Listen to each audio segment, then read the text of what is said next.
Yeah, that's that. You check your six. You need to sit with your back to the wall in order so you don't have to check your six. Yeah. I have to sit with my back to the wall. Because it might feel like. No, I'm sure that's. So is everyone here? We all here? Well, the others will come when they're ready. I think Ken and Kathleen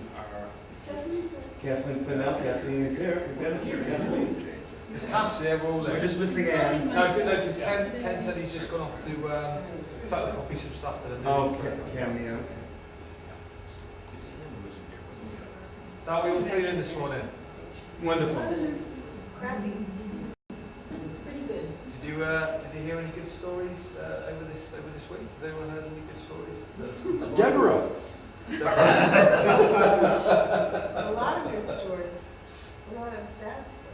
And can you see a sort of way forward that you can take these stories to sort of create a rich tapestry from this week? Mm-hmm. Yeah. What do you have to paint it? We could. What we're going to talk about in a minute, I'm just going to show 2 films of what the New Leaf programme is about, what we do in England, in the UK. And then what I'm going to do is I'm going to go into an NLP lesson with your permission. If we do learn some NLP today, so you come away with a bit. Now, we won't be doing any interventions, what I'll do is just be showing you the presuppositions of NLP.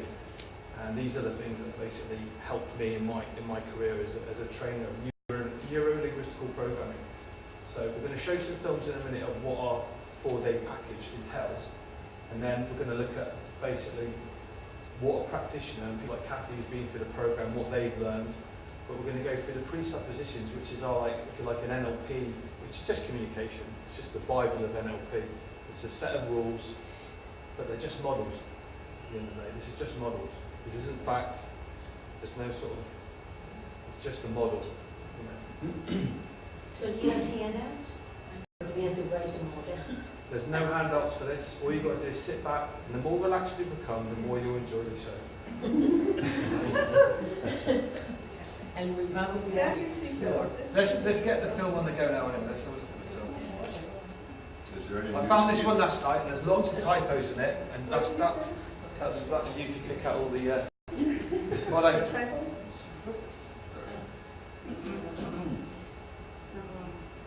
can you see it all right? Yeah. This is the one? Yeah, this is very rough footage that's been shot of just to show you what we did this summer.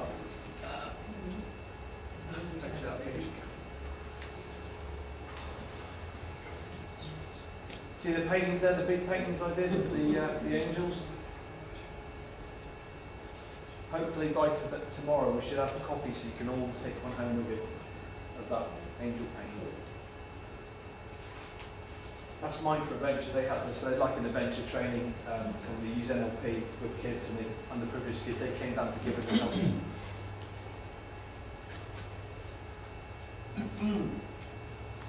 is Mick Stock, guy I work with, and Kathy's worked with, and he came here last year.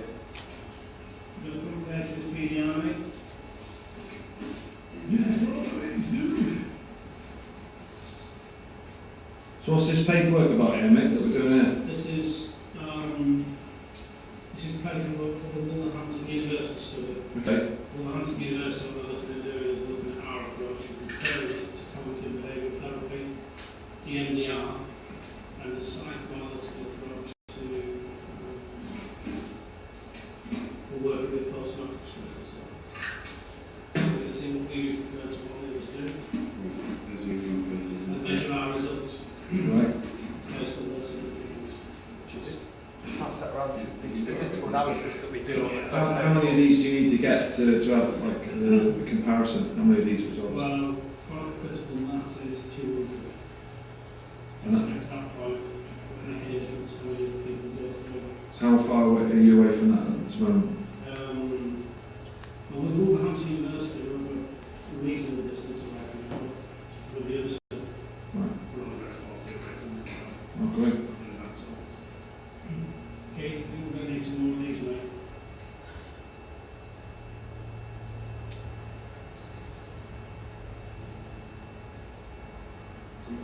Level of practitioners, absolutely. When we were in the next program, I think we should get you all involved as practitioners so we can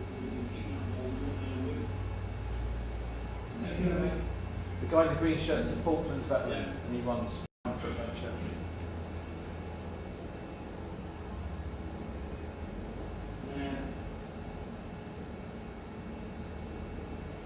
You are, mate.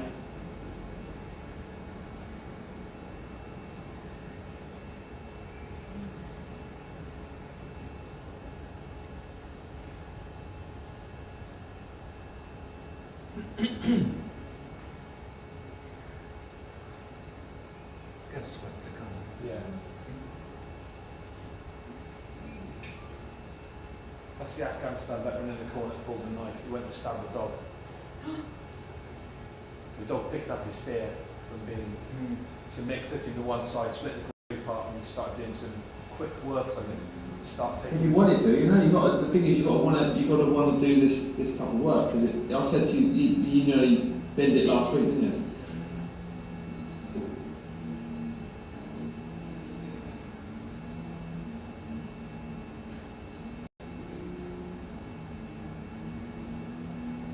Just the one around there, short sleeves.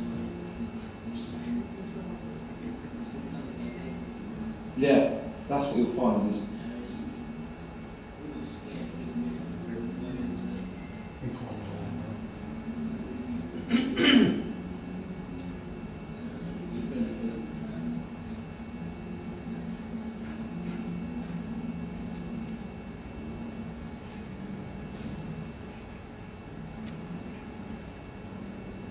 Feel now after just going through that spectrum therapy.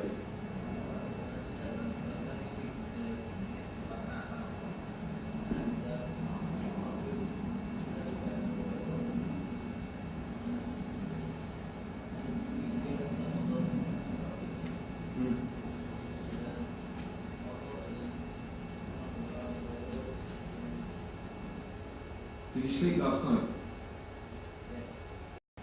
See how long you sleep tonight as well, just see how you feel tomorrow. Well, I've done it as well, haven't I? Huh?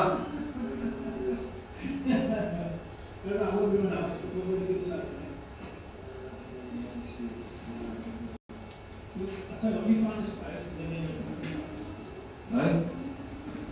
Yeah, I'll come to you. Yeah. Donate 20 pasties by Rose Bakery.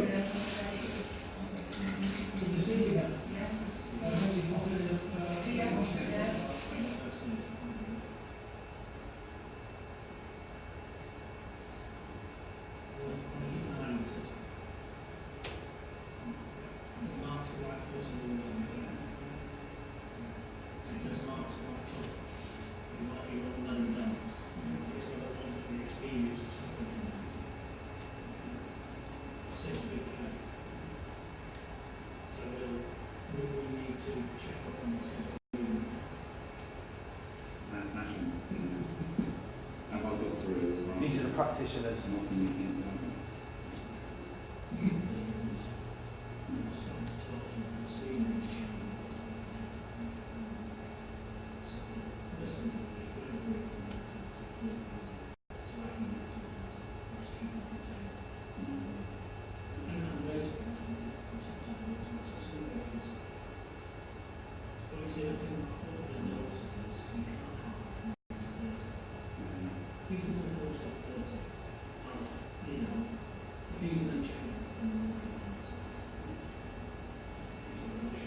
What Mick's saying there, basically, that guy, we're talking about the knife incident, because we didn't know he was carrying that knife, and we're all volunteers on that course. If anyone got stabbed, you know, course had been over, you know, we'd probably shut down.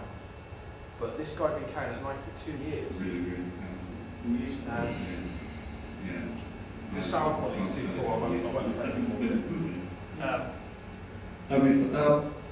The sound quality is too poor now, so I won't play anymore. But basically, what we do is we have an O group, so practitioners go off, do one-to-one work with the clients.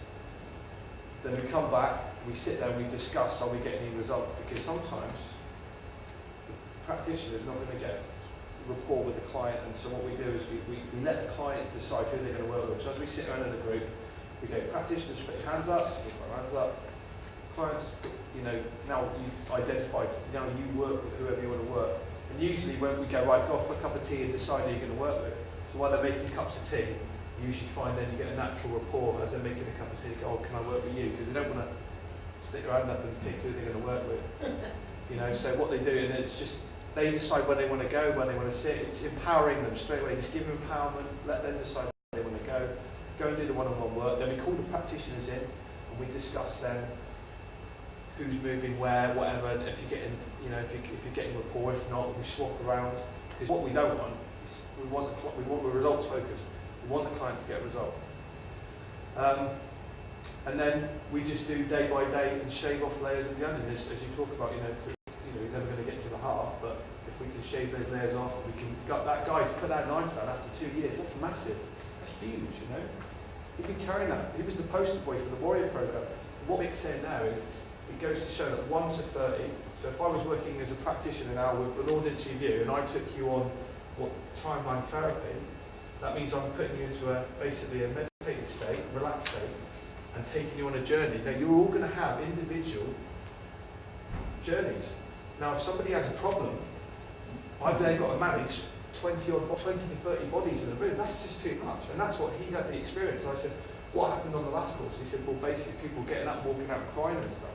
But when you've got that one-to-one, that one-to-one, you know, with the practitioner and the client, it's so powerful, because you both go on a journey. And if any practitioner comes on that course with an ego or thinks that they are above the person they're working with, we don't use it. Because the whole thing is, everyone you work with is a mirror of yourself. And everyone I work with, the only way I can move forward as a practitioner is, what do I need to learn from this person? What do I need to take away? And there's always something I take away, and that person takes away learning as well. It's just developing.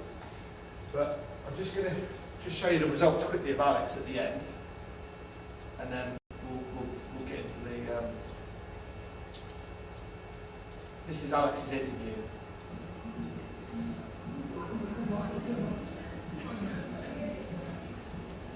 Right, so tell us your name, please, mate. It's Alex Wolford. Where did you show? I was one mark in Afghanistan. And how have you found the New Leaf project? The New Leaf program? It's been brilliant. I mean, the change over the last 3 days has been phenomenal. If somebody said to me I'll be able to change this much in 3 days, I'd laugh. How did you find spectrum therapy? It's different. It is different. Obviously I've done things like EMDR, CBT, and none of it sort of worked for me. But no, I mean, I feel a totally different person after doing this spectrum. So how long you was carrying a knife at the beginning of the course? How long were you carrying that for? I carried that for 2 years.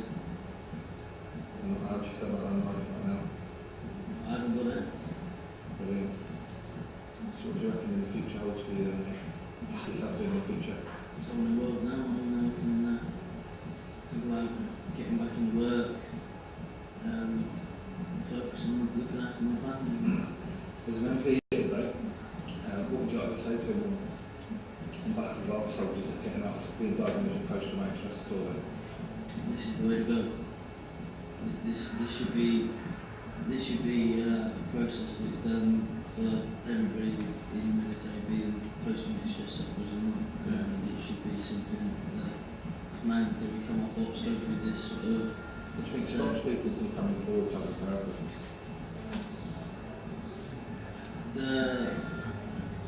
Not knowing it, you know, because it's, as everybody says, it's quite a new thing. People never trust new things to them.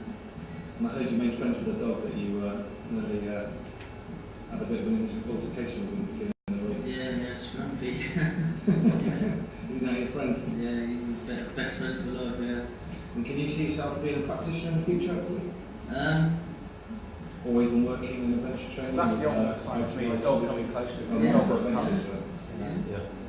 There's another interested in you, isn't there? That's my main interest is in this shelter. And I wanted to do it for wounded soldiers or people suffering from personal distress. You take somebody who's missing a leg of a man or something.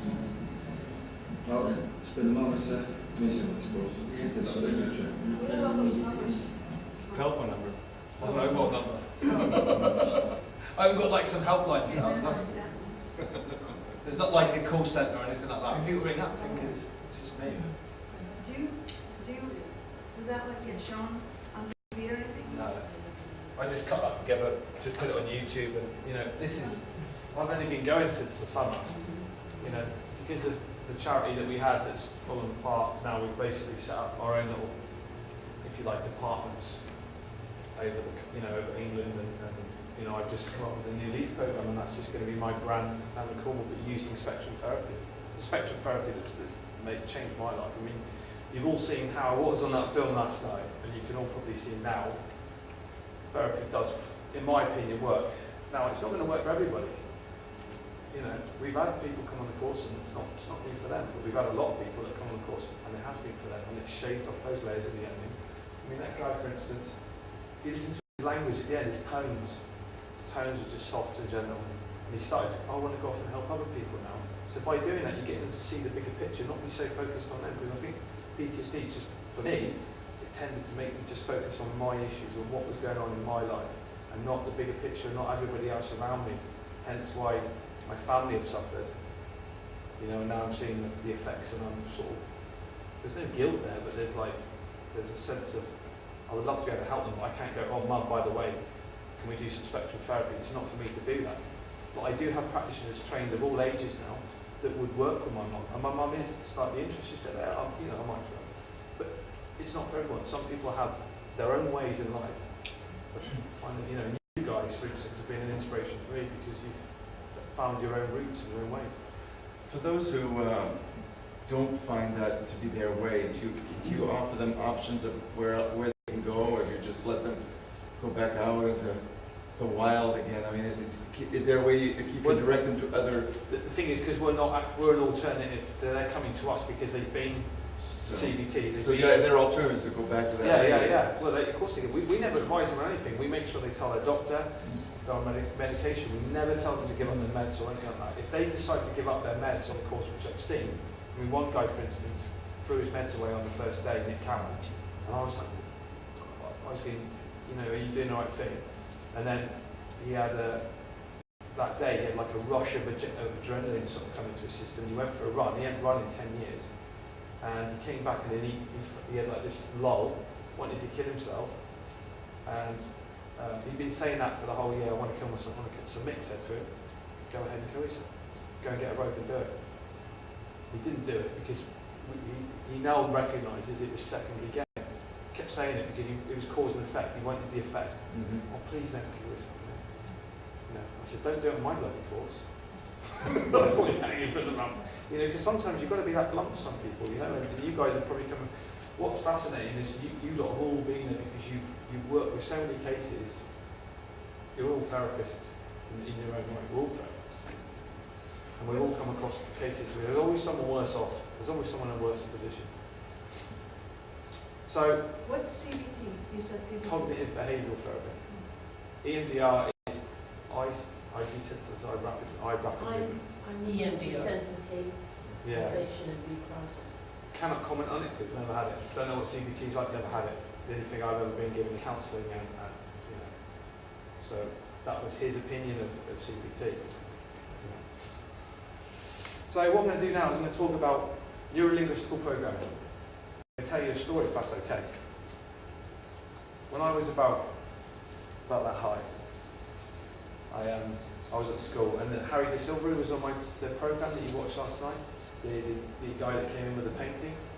He taught me to draw at school. And what I found fascinating was Harry was just one of those guys who always inspired me to do.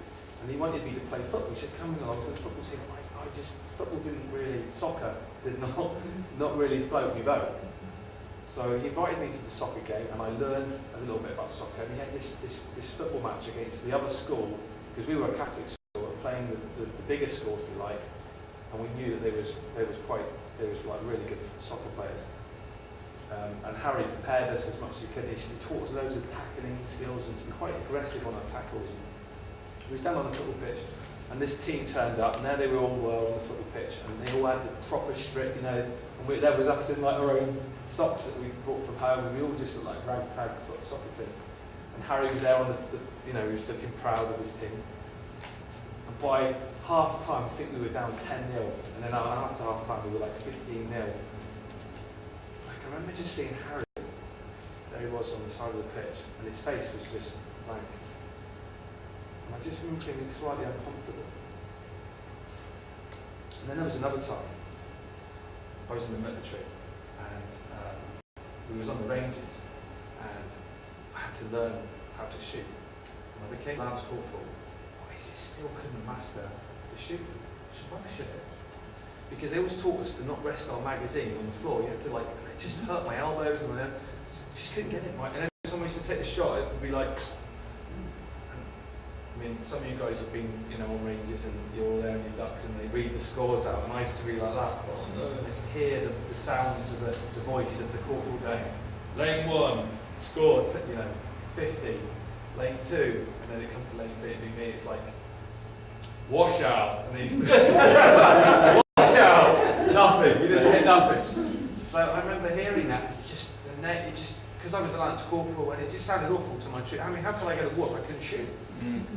And I remember one corporal took me to one side, and he was just fat. He was an old, one of those old corporals that had been in years, always got bust, never went any higher. And I just looked at him and I thought, God, when I listened to him, he just knew what he was on about. He'd been a sniper, and he goes, come here, I'll show you some rifle positions that you've never heard of. And he showed me these rifle positions, holding them in these different ways, and these unique ways for standing alert position. And that was a massive one for me, just being able to stand and shoot from the standing position and hit the target as it popped up. And I just remember just thinking, this guy is terrible. You know, he really knows what he's talking about. And went to do the shoot that afternoon, and I had this gut feeling that using these positions, I was hitting the target, but I still wasn't sure. And then the voice came, lane 1, 50, lane 2, 47. I remember just feeling so uncomfortable. And then there was another time. There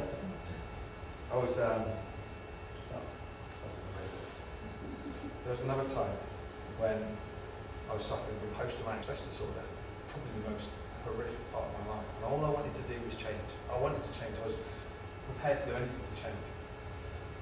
And I got this opportunity to go on a course. And sometimes, whenever you go on something new, you always revert back to something you've learned previously.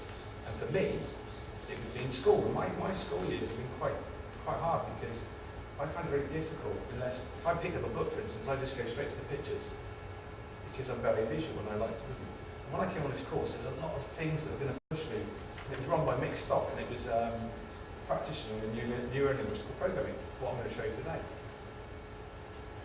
And I just remember feeling uncomfortable with the new concept of learning new things and changing. So I wanted to change, but I didn't know how quite I was going to change. And I went on the course, and it was fascinating. There were all this new information and all these new learning things, these new learning styles, and also how to communicate differently.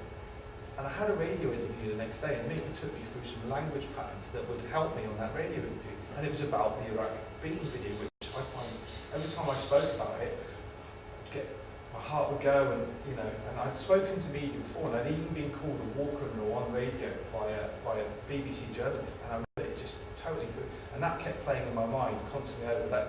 So that was my experience of journalist. So Mick taught me how to do anchors, how to keep myself calm, and he taught me these linguistic patterns, and the radio interview came on. And I just remember going, here we are, we've got Martin Webster from Diary of a Disgraced Soldier, started talking about the film. And I just remember feeling so uncomfortable.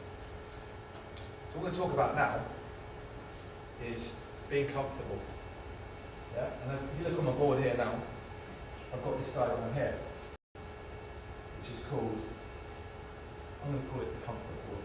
Just make that up. Sometimes, when we're in comfort, at home, feet up, someone says, oh, you're going to go on your Phil's been ringing up, we've got to go on the next, course, it's going to be in Florida this time, and you've got to, there's always an element of, it's got to push your boundaries a little bit. So you're moving out your comfort zone, you're pushing yourself a little bit. So I say you've got to start going into what I call stretch. You're stretching it, Now if you've been on previous courses, you might still be in comfort, but if it's your first course, I guarantee you start getting into stretch. If it's your first course and you've got real bad post-traumatic stress disorder, you might be going into panic. Because when we go into panic, for me, in my opinion, is what people, when I do PTSD, was most of the time I was in panic. When you're in stretch, you're learning, you're taking it all in. That's what I find anyway myself. When you're in comfort, TV on, chilling out, it's hard to sort of learn because you're sort of in a really relaxed, calm state. But you can also be relaxed and stretch. And that's hopefully what I'm going to show you guys today, that you can be relaxed and stretch. Right, let's get on with the some of these slides. I hope you enjoy PowerPoint. I'll try and make it as interesting as I can. The New Leaf program then. The structure of the New Leaf program, we have at the top, which is Synergy, which is Mick Stock's empire that he's sort of built over the years, and he's got quantum performance and all these little brands of things. But the main one is Synergy. It's a concept. I think it was in Boscastle, which is the home of King Arthur, where he came up with the name Synergy, which I think is quite romantic.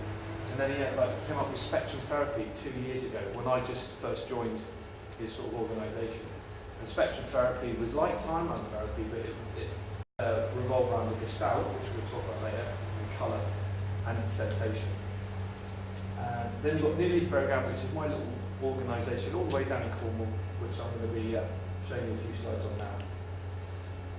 I like this slide because I just think if I can keep this in mind whenever I'm working with someone, when I come up with that word I was talking about the other day, fixing people, I can't fix anyone. You know, if I start thinking that, then the game's over. All I can do is provide a linguistic service to help someone find the answer. People work perfectly, no one is broken, no one is wrong or broken. What we offer then, I offer a one-to-one program, I offer a 4-day change program, and I offer practitioner training which lasts about 7 days. And I'm running that down in Cornwall at the moment. Mick Stock, that's a picture of Mick there, smiling away. He was a British Army physical training instructor, so he's worked with the body for a long time. He studied hypnosis and NLP, neuro-linguistic programming, to work with people with physical. He works with the Welsh rugby team, he works with the Olympic fencing team. He's worked with loads of big athletes and stuff, and what he's found is the mind and body connection. Always when a player on a football pitch or whatever, on the rugby pitch, whenever they had a problem, it was always something to do with something that's happening at home. How many times have you seen a football player in the news, somebody go through a scandal and it affects his playing? Because it's psychological, it's his mind. If his mind's been fit, then it's going to affect his results. There's me, I think you'll know me now from the film you watched last night. I went to art school, so you've seen a bit of my art this week. Won the Cornish Film Festival with that film, so I'm planning to do more films in the future.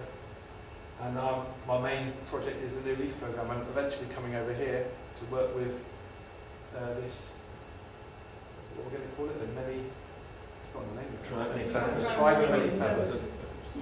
I think it's a great name. So these are some of the guys that are working with me down in Cornwall now. Jamie's an ex-soldier and his partner, Carrie, well, both what we call PTSD by proxy. What's the CIC? CIC means Community Interest Company. So Synergy Coaching, CIC, is basically a way we can take in fundraising. So someone donates some money to us. So it's like a non-profit? Yeah, non-profit. Yeah. But at the moment we're not getting any money into, we're using our own money. You're very non-profit. Probably the same as you guys. Very, very non-profit. And Carrie's been on an amazing journey with, because Jamie, when he first started post-traumatic stress disorder, he came for the course, brought his wife, and she had all the shakes, and quickly, within a couple of days, they were both like, this is brilliant. Got them on their practitioner courses, and now they're master practice, the same as Kathy there. Do you recognise them when they came up on the course, Kathy? You don't recognise them? They said they spoke to you. Anyway, this is, I'm going to show you today some of what I would do on a normal practitioner training. So I'm just going to show you some stuff. What time we got to have a break? At 10:45. 10:45. Yeah, so we're not going to break. We're going to have the report of the nominating committee. It is 10:45. I would mean 11:45. Okay. I beg your pardon. We'll try and get in as much as we can, because the stuff I'm going to show you today hopefully will be nice information you can use to enhance whatever you're doing in your day-to-day life. So I'm going to skip all this stuff here. get straight to the meat. So, NLP, full training can help you build rapport. This is all the sort of selling stuff, so I'll get past it. Nearly 1 week. Pete, I've put this in there especially for you guys because it is a problem. I mean, as far as I'm concerned, it's a problem for everybody. You know? And if there's any tool out there, if there's someone comes along with something better to add flavour to what we're doing, you've got to utilise it. So when you become blinkered in it, you think, therapy is the best. There is no one therapy. All we can do is just completely, constantly strive to better ourselves, to better our therapy, to better our communication. The New Leaf programme, time to change. There's the Cornish flag there, the old Celts. I thought I'd add that in there. Old Dave's shaking his head, Dave's probably seen that. Oh yeah. There's a black one with a gold cross that is known as St. David's flag, which is the alternate of the Welsh dragon for Wales. Brilliant. I think I've gone on about that enough now, so I won't go too much into that. So I'd like to run 3 courses a year in the USA if I can. Train a team of practitioners over here. Bring a group of veterans over to the UK for treatment, and I planned all this well before I came here. I do want to get some of you guys over to the UK. I want to keep it going, as much change as possible. Inspired by the international. Because I'm inspired by what you guys have done, I mean, I think what you've done over here over the years and lasted the test of time, when so many people have committed suicide, and I mean, what you've done using your faith, using the church, using everything you know to keep people alive, I think that's, you should be really proud of what you've done. So last year, so if you remember that photograph there, I bet you can't remember being in that photograph. There I am, I look really blank. It's holding you up. Yeah, patience is holding me up. Life becomes tough, life becomes painful, are you on the right path? If life becomes painful, are you on the right path? So, you've seen the film and that, so I'm not going to go too much into that. Teaching spectrum therapy. What's interesting is I taught these guys in 7 days. Mark, Stephen, there's Carrie there with her mum. Carrie was already a master practitioner, she came for that day. I taught them in 7 days, and when I was on the BBC not long ago, they said, what, you taught somebody in 7 days and you had them working with live clients? Yeah, because the therapy is that quick, it's that simple, because all it is read a script. Once you've learned these key NLP things, you're literally just reading a script. There's a lot more to it than that, but the 7-day program is so powerful, and this guy Stephen here, his next boxer used to box with Chris Eubank, if you remember the boxer Chris Eubank. He had a massive result with old little Dan there. Dan, I won't go too much into this, but he had a lot of problems at home. He's only 19, he's got a little kid, come from an underprivileged family, and real gentle, sweet soul, and it just goes to show that anyone can come on this course of all ages and they can have an experience. 4-day change course. Pretty much similar to what you guys do, sit around in a circle, and the circle is so powerful, Sharing knowledge is so powerful. Sonny Sims said the other day that the tribes used to, the Indians, what they used to do is the West Coast and East Coast would travel and meet in the middle when they would share information. And if you look at the sort of metaphor in that, what we're doing now, me coming from the UK, you guys meeting somewhere in the middle and sharing information, and that's what this is about today. Case study. I don't think Alex would appreciate calling it a case study. If you look at the physiology of Alex, the face, the whiteness of the cheeks, and then you see the colour start to coming back, because when we spoke about Alan about the, if you look at the picture last night with me, with bags under my eyes, PTSD takes a lot of energy out. He's like, all the time on you, when anyone's been through it, will know. So there's a knife. We got him to break the knife at the end. I think that was really powerful. And my friend who's a sculptor is now going to use that knife as part of the sculpture, so it's going to be used for something quite powerful. Here's old Alex at the end. Definitions of let's get into some NLP teaching, Let's just learn some stuff. So remember we mentioned yesterday about VACOG, Jack, with your, this is the VACOG. There's people that are visual. If you listen to Alan this morning, Alan says, I feel this about the story of Deborah. I feel this about that. And you said it a lot of times, so straight away that would tell me in his language that, you know, Jack and Alan are both using visual words. Auditory. You know, an ex-partner of mine used to say to me, you never listen to me, you never listen to what I'm saying, you never listen to... Because I would always go, you don't see my point of view, you never see where I'm coming from. So straight away, those languages are never going to join up because I'm talking to someone who's auditory, you know, and I do it with my son Sam, who's got I've been using that now. We'll do eye scan patterns as well later, and we'll find out where your eyes are going and what type of internal rep systems you are. So we was talking about this morning, didn't we, Bob, about me and Bob are very visual people, and what you find is very visual people, when they go into war, you notice with me I'm always filming everything, because I love visual stuff. I'm like a sponge, and if I'm a sponge and I'm just absorbing all the colours and everything that's going on in the room, when I go to a war zone, I'm just taking in everything. Whether it's negative or positive, I'm just taking it in. If I have no way of processing that, you can see how PTSD can just go, you know, because you're recording it. Someone who's very auditory, someone who comes back from war and they're having no problems, perhaps they are a different internal rep system, and it's just the way they're not taking in that information. So we've got kinesthetic, people who touch, love the feeling of that sofa, it's lovely to sit in. You know, very kinesthetic people, they like hugs all the time, like touching people all the time. Olfactory, smell, his language had a pungence. It was pungent. It's like, you know, the way people describe things. Listen to their language. Of course, that's true. He left us, that person's NLP lesson left a sour taste in my mouth. Yeah? Hopefully not. Definitions of NLP. All you ADs out there, be like, oh, let me get this diagram now. And all the visual people go like, oh, I'll get to another slide with a nice picture on it. Big fish. Have anyone heard of Carl Jung? Anybody heard of Carl Jung? He basically studied with Freud. Yeah, Sigmund Freud. He was part of the circle and he get kicked out. Apparently, I'm starting to read about him. I need to learn a bit more about him, but he's quite an interesting character, you know. He came up with the concept perceptions projection. We project onto others our own, you know, things that are sort of going wrong in our lives. So when you hear someone slagging someone off, it's usually they're projecting there because there's something, they're usually two similar people. You know? That's a hard concept to get your head around when you come on a practitioner training. NLP was by Richard Vander. Oh, bloody hell, what happened now? Right, let's get on to it. These two are Californians apparently, and they lived out over there, and they came up with NLP. Simple as that. And Virginia Satir, have you heard of her? She came up with the Myers-Briggs concept, and it's being used now in dating agencies. Americans use it a lot for job interviews apparently now. The concept of matching up the right person, introverts, extroverts, and looking at Fritz Perls.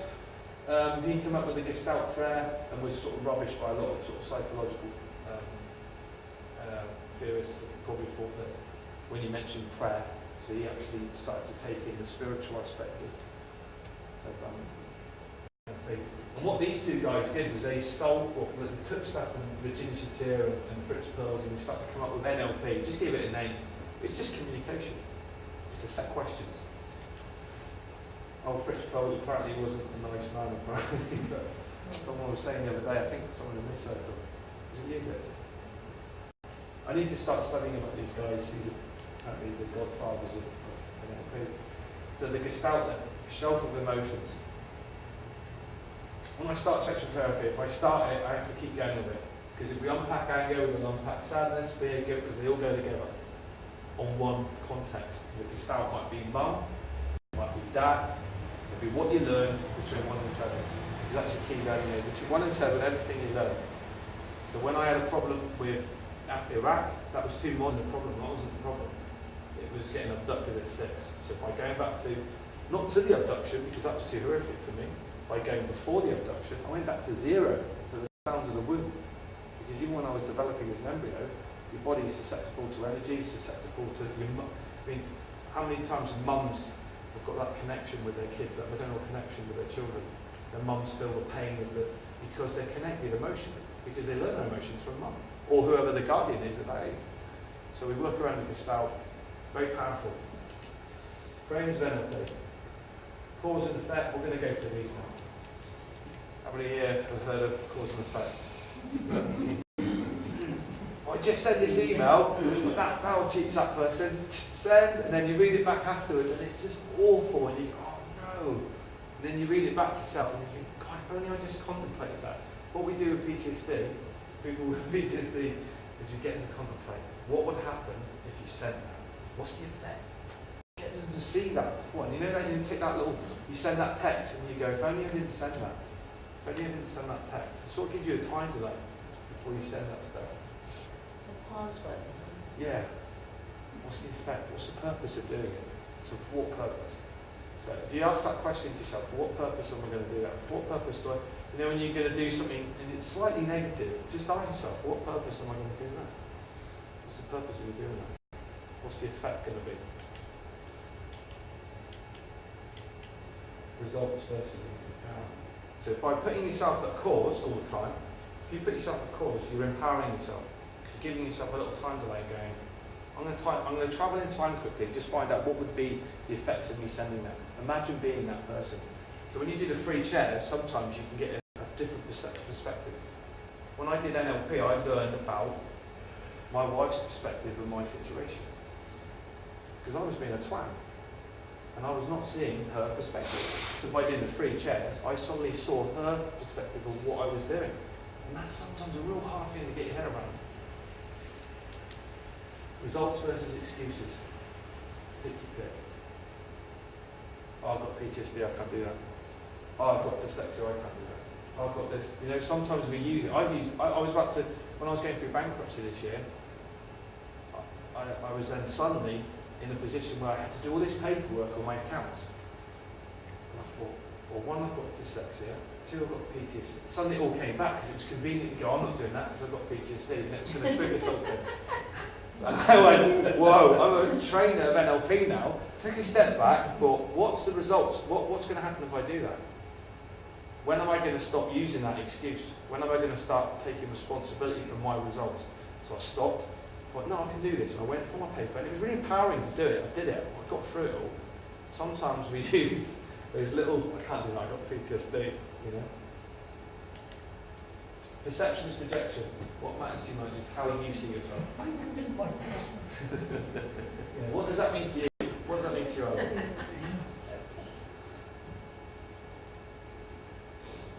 I'm not sure what it means, but could you email that to me? It's on my Facebook page if you want to. Yeah, I had sent it to some people, so it's been around, but it's beautiful, I love it. Well, not so much the perception is projection. Does anyone here of what that means? What does that mean to you?